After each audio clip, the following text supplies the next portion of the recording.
Welcome, and thank you for joining me. In this short micro webinar, we'll talk about something almost every brain injury survivor experiences: cognitive fatigue. I'll share an easy way to understand what's happening in the brain and some strategies for managing your energy throughout the day. Cognitive fatigue is mental exhaustion. It's what happens when your brain runs out of fuel. It's different from being physically tired. It's the kind of tired that comes from concentrating, planning, making decisions, or trying to manage sensory overload. For people with a brain injury, this happens more quickly and more intensely. I like to think of the brain like a cell phone battery. If you have a healthy brain, you wake up at a full charge, 100%.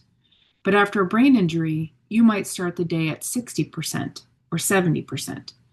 The more you do, the more you drain that battery, and you may not be able to recharge as quickly. So you have to use your energy wisely. Many things can drain that battery, and not just work or exercise. Noise, bright lights, or being in a crowded place can use up brain energy. So can emotional stress or conversations that require lots of focus. Even good things like spending time with friends can be draining for the brain. When that brain battery starts to drain, you might notice slower thinking, word finding problems, or irritability. Some people describe it as hitting a wall. It's the brain's way of saying, I'm out of fuel. Pushing past that point usually makes symptoms worse, not better.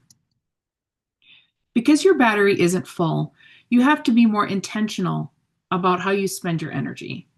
That means prioritizing, choosing what's most important, and pacing. Try to plan your day around your energy levels and avoid filling your schedule from start to finish. Think of rest as a strategy, not a weakness.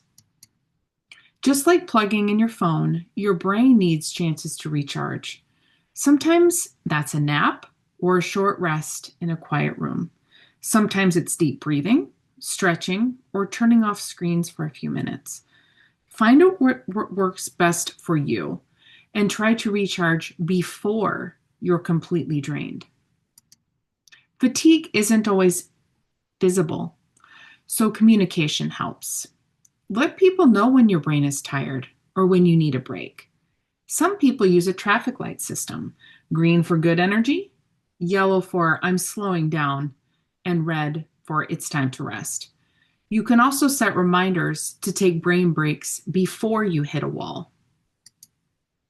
The key takeaway is this: fatigue after brain injury isn't laziness or lack of effort.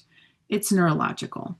The brain simply has less energy to work with, and it needs more frequent recharging.